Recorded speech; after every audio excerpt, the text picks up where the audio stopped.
That he's prayed for me through different times, and his church supports us unbelievable. His daddy does unbelievable pre-game preaching topics.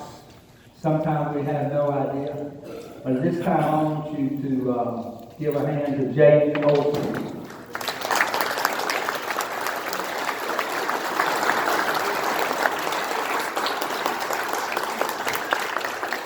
I have no idea what's in the box.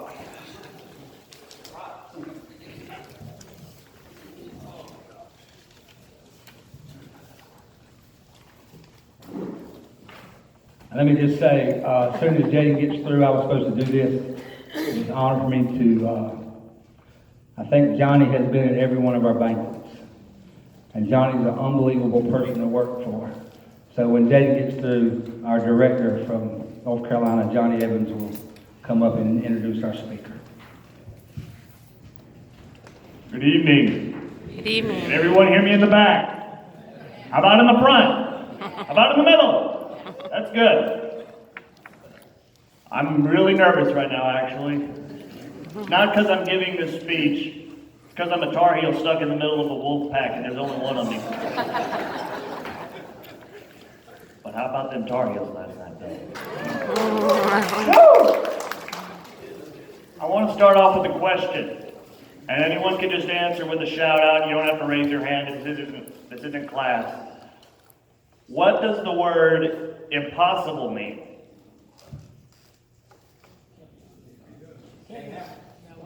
Can't be done. It's a great answer. What about the word invincible? What does that mean? Can't be stopped. That's good. Okay, we'll go with those two. 161 days ago, September 13th, I was feeling invincible. Couldn't be touched. You know, I ran cross country, I played basketball, I was popular at school, I had a job, I was driving a car. You know, everything was going great. I had my life planned out. It was my senior year of high school. I was going to go into college, get a nice job, and just was texting girls and everything. I mean, everything was going all right, you know? But then, 160 days ago on September 14th, God taught me this lesson. Proverbs 27:1 says, "Boast not thyself of tomorrow, for thou knowest not what a day may bring forth." 160 days ago was the start of Hurricane Florence, and the power had gone out at our house. But the power was still on at the church. So me, my dad, and my sister piled up in the car. We rode to the church and had some fun for a little bit. Then Mom said, "Time to come back home." So we were driving back home. I was driving, and there was a tree branch in the middle of the road. I drive a little box car. They called me cereal box at school and stuff like that. But I could get around it. But I said, "Dad, let's just get out and move this tree branch, and let's just get out of the way." So we did. We got out of the car, moved the tree branch to the side of the road. But as soon as we moved that tree branch to the side of the road, another tree branch fell, and it hit me and my father on the head, each of us. Now my dad was bleeding real bad. And Paul, this is what's in the box.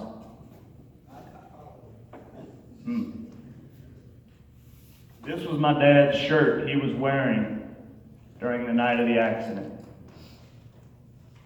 And it has his and mine blood on it. I'm just going to kind of put that right there. Let's hope that stays there. And of course it does that. And you can't really see it from here, but this is the hat I was wearing. We haven't really touched it at all. You can still see the dents, the two dents in my head. My dad, he got off lucky. He just got scraped and he was bleeding all over everybody. I was bleeding internally. My skull had fractured in two different spots. At that moment, I wasn't really feeling as invincible as I was feeling the day before.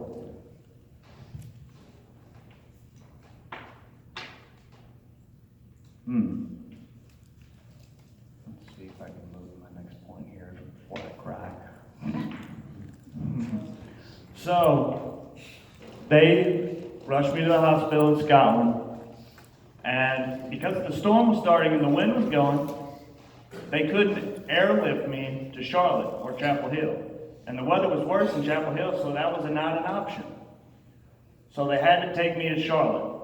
They had to get a weighted ambulance to drive all the way from Charlotte here to Lawrenceburg and drive all the way back up there. While this whole thing is going on, my brain is bleeding. During that time in the hospital in Scotland, I had so many people praying for me. Paul and Terry were there. They prayed for me, laid hands on me. Jim and June Ellis were there. And if you're in the room and you were there and I forget to mention you, then thank you so much, because y'all saved my life along with God. Forever grateful to the people of Scotland, because if it weren't for them, their persistence, that ambulance would never have gotten there. I would not be here right now. When I got to Charlotte, my brain was swelling up, and whenever your brain's swelling, it doesn't have anywhere to go, so the brain cells start killing themselves. So they had to remove a piece of my skull in the first surgery. And they did that successfully. I got through it by the grace of God. And some people have that piece of their skull out for 6 months at a time. Jalen Ratliff had the same surgery I did, and he had his out for 6 months at a time. I got mine back in 2 weeks. 2 weeks, it got it back in. When I woke up from the second surgery, I couldn't move the right side of my body. I couldn't move my right arm. I couldn't move my right leg at all. They were numb. They were like dead fish. It was horrible. The doctors were telling me that you're going to go through rehab, you're going to go through all this, and you're going to get through this. You're going to get back to where you were. But they said it was going to be hard. Some said it would be impossible for me to regain full control. You see which hand I'm holding the microphone with right now? You see me walking around up here? I was in a wheelchair for weeks. But I regained my right leg pretty quick, but my right arm couldn't move at all.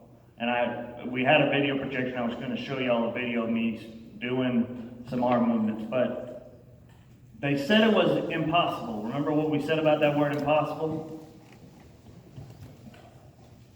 With Matthew 19:26 says, though, we didn't consult the Bible when I asked you, it says, with God nothing shall be impossible.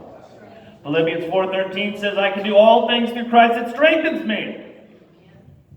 And the verse I found today, let's see if I can read my own handwriting.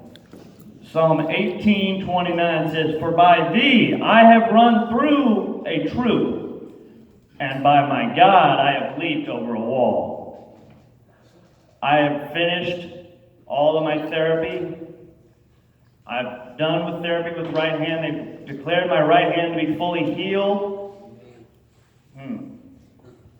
That was a goal I thought I would never accomplish. But God makes the impossible things possible.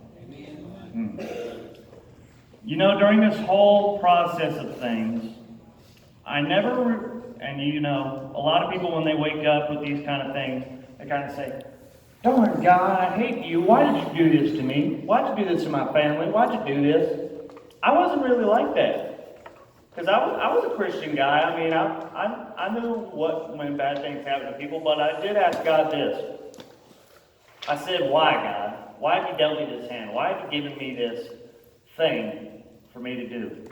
Why have you given me this thing to go through?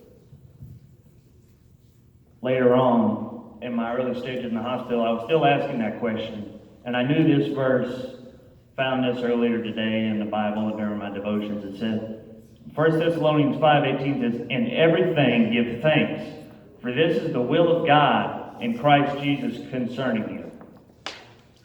Well, I've known that verse, but it was in the hospital that a young man, one of my nurses, gave me these wristbands I have on, and the red one in the middle has Jeremiah 29:11 on it. And once I read that verse, I knew that God had put that part in my life for the greater good.